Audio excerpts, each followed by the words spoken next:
मुजफ्फरपुर में राहगीरों से लिफ्ट मांगकर और अपराधी करते थे उनके साथ लूटपाट, लेकिन अब चढ़े हैं पुलिस के हत्थे। मुजफ्फरपुर पुलिस की कार्रवाई में 3 अपराधकर्मी हथियार और कारतूस के साथ किया गया है गिरफ्तार। आपको बता दें कि दरअसल यह पूरी कार्रवाई मुजफ्फरपुर के औराई थाना की पुलिस के द्वारा किया गया है, जहां जिले के वरीय अधिकारी को लगातार सूचना मिल रही थी कि औराई थाना क्षेत्र के बेदौल के समीप कुछ अपराधकर्मी जो राहगीर हैं उनसे लिफ्ट मांगकर और उनसे लगातार लूटपाट की वारदात को अंजाम देते थे, जिसके बाद वरीय अधिकारी ने औराई थाना अध्यक्ष को कार्रवाई का निर्देश दिया था। जिसके बाद लगातार औराई थाना अध्यक्ष इन अपराधियों पर पैनी नजर बनाए हुए थे और अब 3 अपराधकर्मियों को हथियार व कारतूस के साथ गिरफ्तार कर लिया गया है। पूरे मामले की जानकारी देते हुए ग्रामीण एसपी विद्यासागर ने बताया कि लगातार औराई थाना क्षेत्र के बेदौल के समीप बाइक सवार अपराधियों द्वारा राहगीरों से लिफ्ट मांगकर और उनसे छिनतई की घटना को अंजाम दिया जाता था, लूटपाट किया जाता था, जिसकी सूचना जिले के वरीय अधिकारियों को मिली थी। जिसके बाद औराई थाना अध्यक्ष को कार्रवाई का निर्देश दिया गया था।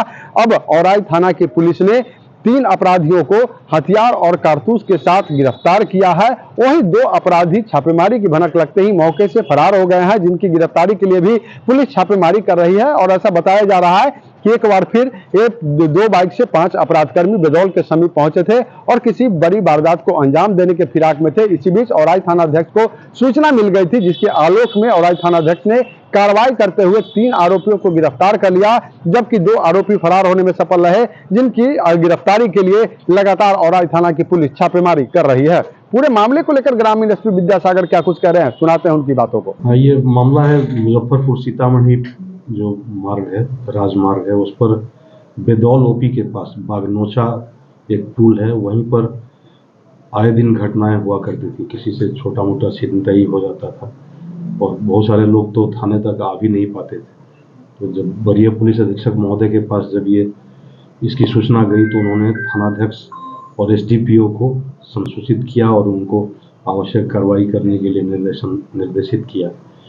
उसी निर्देशन के आधार पर हमेशा ये थानाध्यक्ष औराई उस जगह पर जाते थे और कल रात अचानक से जैसे ही ये पहुंचे तो वहां से मोटरसाइकिल पर 2 मोटरसाइकिल पे 5 लोग थे, जिसमें कि आनंद और छोटू एक मोटरसाइकिल पर ग्लैमर मोटरसाइकिल पे थे। वो भागने में सफल रहे, लेकिन दूसरे मोटरसाइकिल पर सवार 3 लोगों को गिरफ्तार किया गया, जिसमें कृष्ण कुमार और सुमित कुमार, ये दोनों बेदौल ओपी के हैं और बगल का गांव है जीवा जोर, वहाँ के करण कुमार है। इन तीनों की गिरफ्तारी हुई है। गिरफ्तारी के बाद से जांच के दौरान ये देखा गया कि कृष्ण कुमार के पास एक देसी कट्टा जिसमें कि एक कारतूस लोडेड था और करण कुमार के पास एक कारतूस उसके पॉकेट से बरामद हुआ और सुमित कुमार के पास से एक फाइटर जिसे कि मारपीट किया जाता है वो बरामद हुआ।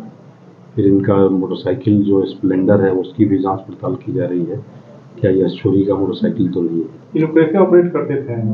नहीं, ये आने जाने वाले लोगों को शिकार बनाते थे और इनका मोडस ऑपरेंडी ये था कि किसी से वो हेल्प मांगते थे, सहायता मांगते थे। सहायता मांगने के लिए जाने वाले मोटरसाइकिल वाले को उनकी शिकार बनाते थे। कभी कभी यात्रियों को भी जो देर रात अगर बस से उतर कर अपने घर कल्याणपुर बगल में है वहाँ अगर जा रहे हैं तो उनको शिकार बनाते थे। इनका कोई क्रिमिनल रिकॉर्ड पहले से? इतिहास पता किया जा रहा है, अब तक तो कोई क्रिमिनल रिकॉर्ड नहीं मिला है। गिरोह वगैरह भी ये लोग चलाते हैं क्या? अभी छोटे छोटे लड़के हैं अभी किसी गिरोह का, लेकिन अब ये अगर इनको नहीं पकड़ा जाता तो जरूर ये एक बड़ा गिरोह बनाते। अब तक तो 5 लोगों की आनंद, छोटू, करण, कृष्ण और सुमित का नाम आया है। तो एक तरह से ये गिरोह बना सकते थे। वो जो फरार हुए आरोपी उनकी गिरफ्तारी तो बिल्कुल रात में भी छापेमारी हुई थी। ग्लैमर गाड़ी का पता हम लोगों ने लगा लिया है, वो भी बहुत जल्द गिरफ्तार हो जाएगा।